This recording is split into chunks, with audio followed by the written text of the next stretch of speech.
इसका पहला पॉइंट लिखा गया है प्रधानमंत्री मातृ वंदना योजना।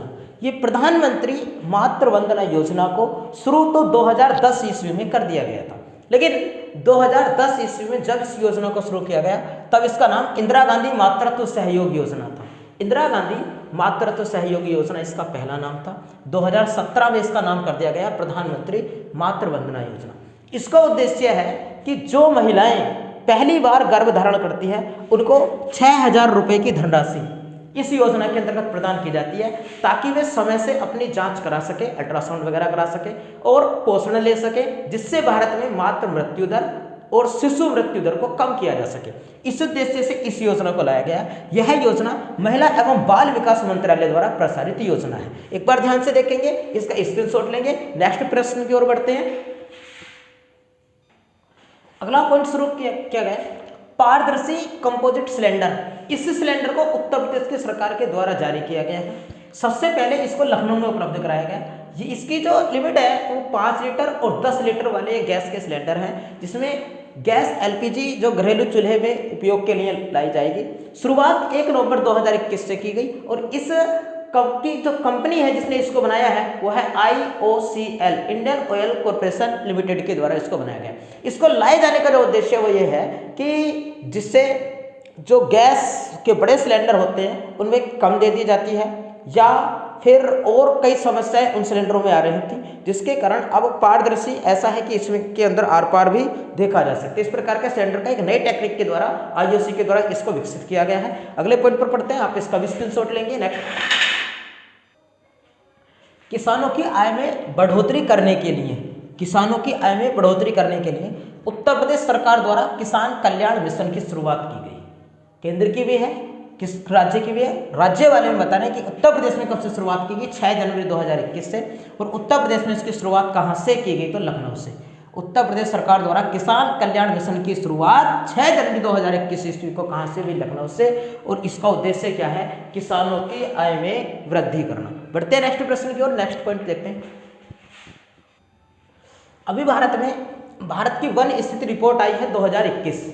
भारत की वन रिपोर्ट 2021 आई है। भारत की पहली वन रिपोर्ट जारी की गई थी 1987 ईस्वी को। और भारत में भारतीय वन सर्वेक्षण विभाग जो इस रिपोर्ट को जारी करता है उसकी स्थापना हुई थी वर्ष 1981 ईस्वी को। जो हमारी वन अनुसंधान संस्थान है उसकी स्थापना 1906 ईस्वी में हुई थी, जो देहरादून में है। वन अनुसंधान संस्थान देहरादून, इसकी स्थापना हुई 1906 ईस्वी को। और वन सर्वेक्षण विभाग की स्थापना 1981। याद करिए वन अधिनियम भी कब आया, वर्ष 1981 ईस्वी को। 2005 में क्या हुआ, सघन वृक्षारोपण कार्यक्रम की शुरुआत कब से हुई, तो 2005-2006 से सघन वृक्षारोपण कार्यक्रम की शुरुआत हुई। 1988 ईस्वी में पहली वन रिपोर्ट आई, जिस प्रकार से अब रिपोर्ट आई है 2021 ईस्वी में। एक पॉइंट और मैं लिख दूं यहाँ, 1988 ईस्वी में भारत की जो वन नीति जारी की गई थी उसमें कहा गया था कि भारत की भूमि के 33% भाग पर वनों का विस्तार होना चाहिए, जिस लक्ष्य को अभी हम पूरा नहीं कर पाए। अब इसके अनुसार, इस रिपोर्ट के अनुसार भारत में वर्तमान में जो वनों की स्थिति है वो भारत के कुल क्षेत्रफल का 24.62% भाग पर वनों का विस्तार है। कुल क्षेत्रफल का, भौगोलिक क्षेत्रफल का 24.62% पर भाग पर वनों का विस्तार है। और ये तब है जब इसमें कृषि वनों को भी शामिल कर लिया गया है। कृषि वनों का मतलब जो किसान के अपने वन होते हैं, एग्रो फॉरेस्ट्री, जो सड़क की मेड़ पर लगा दिए जाते हैं, या फिर वो वन जो किसान ने अपने आम के बाग लगाए हुए हैं, अमरूद के बाग लगाए हुए, उन वनों को भी शामिल करके इसमें इतना % बैठता है। अगर इन वनों को घटा दिया जाता है तो वन का प्रतिशत है 21.71%। इस रिपोर्ट के अनुसार पिछले डेटे समान रहे हैं। सबसे ज्यादा आज भी वनों का जो प्रतिशत है वो मिजोरम राज्य में ही है और 84% वन मिजोरम में पाए जाते हैं। क्षेत्रफल का 84% भाग पर मिजोरम में है।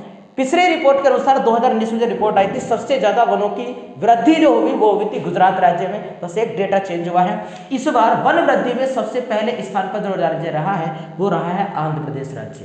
आंध्र प्रदेश राज्य में सबसे ज्यादा वनों में वृद्धि दर्ज की गई है। और उत्तर प्रदेश में जो वनों का प्रतिशत है वो है 6.15%, याद रखिएगा। ये भी कृषि वन सहित है, ये कुल है। जिस प्रकार से कुल यहाँ बताया 24.62%, तो उत्तर प्रदेश का है 6.15%। यहाँ का डेटा एक बार और सुनिएगा। 1987 में पहली रिपोर्ट आई थी। 1906 ईस्वी को वन अनुसंधान संस्थान की स्थापना हुई, जो देहरादून में स्थित है। 2005-2006 ईस्वी को सघन वृक्षारोपण कार्यक्रम की शुरुआत हुई। 1981 ईस्वी में वन सर्वेक्षण विभाग की स्थापना हुई। 1981 ईस्वी में ही भारत में वन अधिनियम लाया गया था।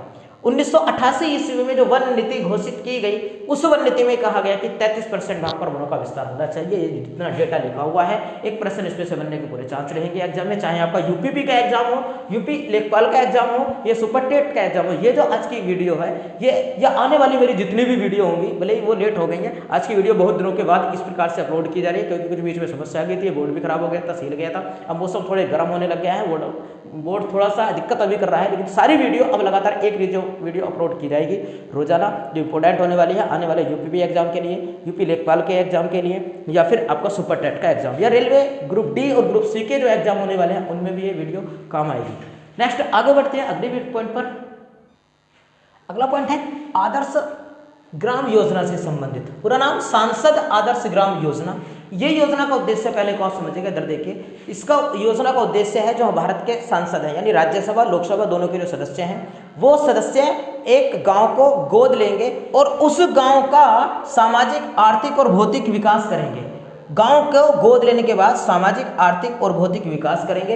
इस योजना को शुरू किया गया 11 अक्टूबर 2004 ईस्वी को। जयप्रकाश नारायण की जयंती पर इस योजना को लाया गया था। याद रखना है, इस बात को पूछेगा कि किसकी जयंती पर इस योजना को लाया गया।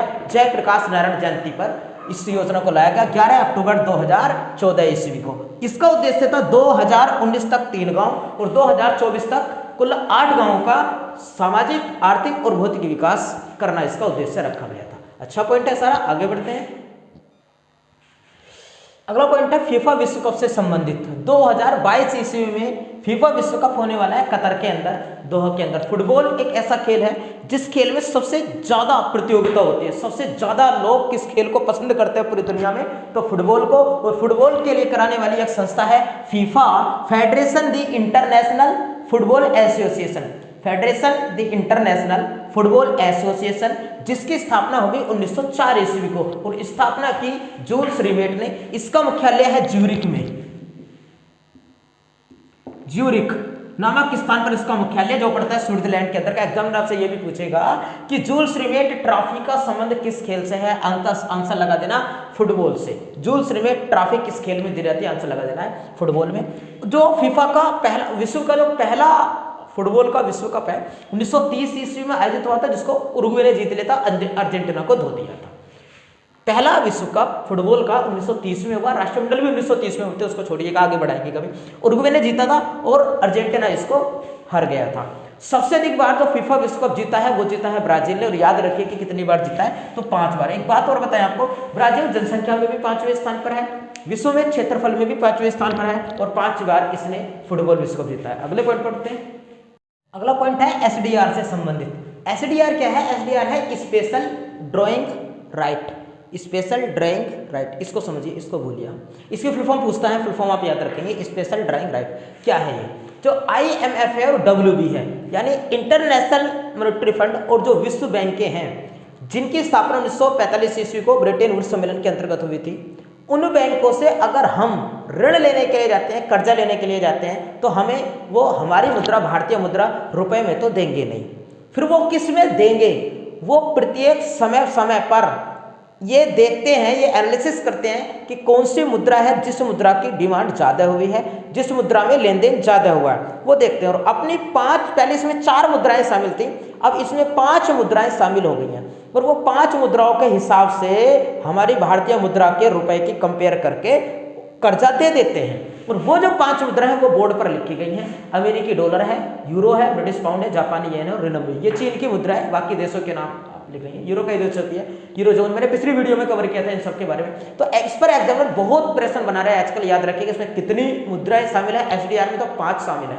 5 मुद्राएं कौन कौन सी हैं, आपको बार बार टेस्ट पेपर में आ रहा होगा कि कौन सी मुद्रा शामिल है, कौन सी मुद्रा शामिल नहीं है, तो आप रट लीजिएगा कि कौन कौन सी मुद्राएं शामिल हैं, अचूक आंसर लगाइएगा। ये SDR मैंने समझाया, स्पेशल ड्राइंग राइट, और क्या है IMF और WB की एक ये मानक मुद्राएं हैं जिसके आधार पर वो विदेशों को कर्ज देते हैं। आगे 2 समितियों के नाम लिखे गए हैं, सुरेश तेंदुलकर समिति और सी रंगराजन समिति। दोनों ही समितियां संबंधित है भारत में गरीबी के आंकड़े के अनुमान लगाने से। तेंदुलकर समिति का गठन हुआ था 2009 ईस्वी में, और इस समिति में बताया गया कि भारत में 21.9% लोग गरीबी रेखा के नीचे जीवन यापन करते हैं। सी रंगराजन समिति जिसका गठन 2014 ईस्वी में हुआ, इसमें बताया गया कि भारत में 29.5% लोग गरीबी रेखा के नीचे जीवन यापन करते हैं। दोनों की सन कब गठित किया गया है, दोनों के कितने कितने प्रतिशत गरीबी किस समिति ने बताया, याद करके जानी है। दोनों ही समितियां भारत में गरीबी के आकलन से संबंधित है। क्यों कि ये चर्चा रहेगा, क्योंकि अभी भारत में गरीबी का डेटा और आया है, वो अलग तरीके से आया है, लेकिन ये समितियां पहले गठित की जाती थी। पहले भारत में गरीबी के आंकड़ों को प्राप्त करने का तरीका चेंज था, अब अलग है। तो तेंदुलकर समिति 21.9% 2009 में गठित की गई थी। सी रंगराजन समिति 2014 में गठित की गई थी, 29.5%। इसके अनुसार भारत में गरीबी लोग थे। आगे बढ़ते हैं, अगली वीडियो में दिए गए हैं कि न्यायालय के द्वारा मौलिक अधिकारों की रक्षा के लिए 5 प्रकार की रिट जारी की जाती है। मैं आपको समझाने का प्रयास करता हूं कि 5 प्रकार की रिट कौन कौन से और कौन सी रिट क्या कहती है। सबसे पहले लिखा गया है महापरमादेश। महापरमादेश का मीन्स क्या है, महापरमादेश का मीन्स ये होता है कि कोई एक कर्मचारी है, चाहे वो सरकारी कर्मचारी है या फिर किसी वो जो सहकारी संस्था है उसका कोई अध्यक्ष है, CEO है, जैसे फॉर एग्जाम्पल जैसे IOC कंपनी है या फिर और कंपनियां हैं, वो इसका CEO है, इसमें कार्य करता है, या कोई जैसे डॉक्टर है या एक मास्टर है, बड़े उच्च अधिकारी, तो वो अधिकारी जब सुबह कार्य करने के लिए जाता है उसको सुबह को 9 बजे आना चाहिए, लेकिन वो आता है 10:30 बजे। उसके बाद 1 घंटा काम किया, 2 घंटे काम किया, उसके बाद उसका लंच का टाइम हो गया, उसने 1 घंटे का लंच था, 2 घंटे तक के बाद वो लंच से आया, जब कार्य करना प्रारंभ किया फिर से उसको जाना शाम को 6 बजे तक, 5 बजे निकल गया। इसका मतलब क्या हुआ कि अगर माना वो डॉक्टर था और उसको मरीजों को देखना था, लोगों को देखना था, लोग कतार में लगे हुए हैं, लंबी लाइन में लगे हुए हैं, किसी के पैर में दर्द है, किसी के सर में, किसी के पेट में दर्द है, कोई दर्द के मारे कर रहा है, लेकिन वो व्यक्ति अपने कार्य को जिम्मेदारी के साथ नहीं निभा रहा है। अब एक व्यक्ति बेंच पर पड़ा हुआ तड़प रहा है, उसके काम धीरे धीरे करने के कारण बेंच पर पड़े उस व्यक्ति की मृत्यु हो गई है। तो आप बताइए भारतीय संविधान का अनुच्छेद नंबर 21 क्या कहता है? अनुच्छेद नंबर 21 कहता है कि प्राण एवं दैहिक स्वतंत्रता, प्राण मतलब लाइफ, कि कोई भी किसी व्यक्ति की लाइफ को क्षति नहीं पहुंचाएगा, केवल कानूनी तरीके से ही हानि पहुंचाई जाएगी। सजा भी दी जानी है तो कानूनी तरीके से दी जाएगी, या फिर हमने पढ़ा दैहिक स्वतंत्रता, किसी को मारा नहीं जाएगा, पीटा नहीं जाएगा, अगर सजा भी दी जाती है तो कानूनी तरीके से दी जाएगी। आप समझिएगा इस व्यक्ति के सही तरीके से कार्य ना करने के कारण उस बेचारे व्यक्ति की, उस मरीज व्यक्ति की तो मृत्यु हो गई है, तो उसके लाइफ का अधिकार छिन गया है, प्राण का अधिकार छिन गया, आर्टिकल नंबर 21 का हनन हो गया है। तो अब ऐसे व्यक्ति के प्रति अगर केस दायर किया जाए तो अनुच्छेद नंबर 32 के अंतर्गत सुप्रीम कोर्ट में कर सकते हैं, 226 के अंतर्गत हाई कोर्ट में कर सकते हैं। तब सुप्रीम कोर्ट या हाई कोर्ट कहेगा कि आपको जो कार्य सौंपा गया उसको सही से करो, समय से आओ, समय से जाओ, अच्छे से कार्य करो। ये हमारा परमादेश है, यही हमारा महापरमादेश है। तो न्यायालय द्वारा उस डॉक्टर के लिए जारी किया गया आदेश कि आप सही से कार्य करिएगा, उस आदेश को क्या कहेंगे? महापरमादेश। आपको समझाया होगा। दूसरा समझाते हैं, इसके बाद आपको मैं समझाता हूं अधिकार परीक्षा रिट क्या है। वही डॉक्टर माना, अगर कोई एक डॉक्टर है और वो डॉक्टर अच्छे से समय पर आता है, समय पर जाता है, उसको 8-10 घंटे काम करना चाहिए, वह ज्यादा घंटे काम करता है और भी, लेकिन वो अयोग्य है, उसके जो डॉक्यूमेंट्स हैं वो फर्जी हैं, वो या तो रिश्वत के बल पर उस पद तक पहुंचा है या फिर वो अपनी जान पहचान के बल पर उस पद पर डॉक्टर बन गया है, उसको इंजेक्शन लगाना नहीं आता, वो नस में लगाने वाला इंजेक्शन मांस में लगा देता है, उससे कहा गया कि इस आंख का ऑपरेशन करना है, इस आंख को चेंज करना है, तो इस आंख का उसने खोल दिया है, नोजल प्लेंजर, उसके बोल्ट नट बोल्ट उसने ढीले कर दिए, व्यक्ति को क्षति पहुंच रही है। इसका मतलब कहीं ना कहीं अनुच्छेद नंबर 21 जो हमारा प्राण एवं दैहिक स्वतंत्रता का मौलिक अधिकार है, उसका कहीं ना कहीं हनन हो रहा है, लोगों की मृत्यु हो रही है उल्टे सीधे इलाज के कारण, उसके वो अयोग्य है, क्योंकि तो आप समझिए, जब अनुच्छेद नंबर 21 का हनन जब हो गया है, तो अब उस व्यक्ति के प्रति अगर केस दायर किया जाए अनुच्छेद नंबर 32 के अंतर्गत सुप्रीम कोर्ट में, 226 के अंतर्गत हाई कोर्ट में, तब हाई कोर्ट उससे क्या कहेगा कि अधिकार प्रेक्षा, प्रेक्षा माने होता है दृष्टि, नजर, किसी की जांच करना कि आपके अधिकारों की प्रेक्षा की जाएगी, आप किस योग्यता के नाते इस पद पर बैठे हो। आपके द्वारा से एग्जाम हो सकता है, उसका द्वारा से इंटरव्यू हो सकता है, टेस्ट किए जा सकते हैं उस व्यक्ति के, हो गए, दोनों क्लियर हो गए होंगे। आगे समझिएगा बंदी प्रत्यक्षीकरण क्या है। बंदी प्रत्यक्षीकरण का मतलब होता है, मैं एक कहानी सुनाऊं आपको छोटी सी, ताकि आपको आसानी से समझ आ सके। समझिएगा, 4 देशों की टीम थी, इंग्लैंड, अमेरिका, जापान और भारत। इंग्लैंड, अमेरिका, ये देश भूल जाइए, इंग्लैंड, अमेरिका, जापान और भारत। इन 4 देशों की पुलिसों में एक कंपटीशन किया गया कि कौन से देश की पुलिस बेहतरीन कार्य करके दिखाती है। और चारों देश की पुलिस एक घने जंगल के पास पहुंची, जंगल में जाकर के एक खरगोश को छोड़ा गया और कहा गया कि देखते हैं कौन सी टीम है जो खरगोश को पहले पकड़ के लाएगी, ढूंढ करके लाएगी इस घने जंगल में से। अमेरिका की टीम को सबसे पहले मौका दिया गया। जैसे ही खरगोश को छोड़ा गया, अमेरिका की पुलिस ढूंढने के लिए गई और उस खरगोश को 1 घंटे में ढूंढ करके लेकर के आ गई। उसके बाद दोबारा से छोड़ा गया और कहा गया जापान की पुलिस को कि आपको ढूंढ के लाना है, बोला 3 घंटे में ढूंढ करके। उसके बाद इंग्लैंड की टीम की बारी आई, इंग्लैंड की पुलिस को भेजा गया, इंग्लैंड की पुलिस गई, इंग्लैंड की पुलिस जब खरगोश छोड़ कर गया उसको ढूंढ करके लाई, बोला 5 घंटों में। अब भारत की पुलिस की बारी आती है, खरगोश को छोड़ा गया, भारत की पुलिस ढूंढने के लिए गई और 3 महीने तक वापस ही नहीं आई।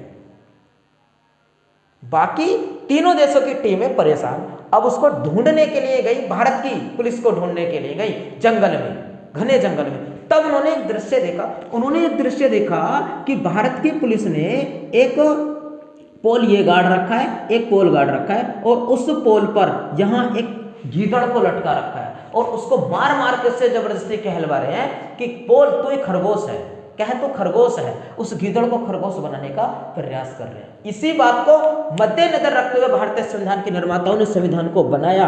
उनको पता था कि जब किसी व्यक्ति को रिमांड पर भेजा जाएगा, वो पुलिस उससे जबरदस्ती उसके द्वारा ना किए गए अपराध को भी कबूल कराने की कोशिश करेगी, तब वो व्यक्ति न्यायालय में कह सकते हो, न्यायालय फिर जारी करेगा कि बंदी बनाए गए व्यक्ति को प्रत्यक्ष करो आंखों के सामने।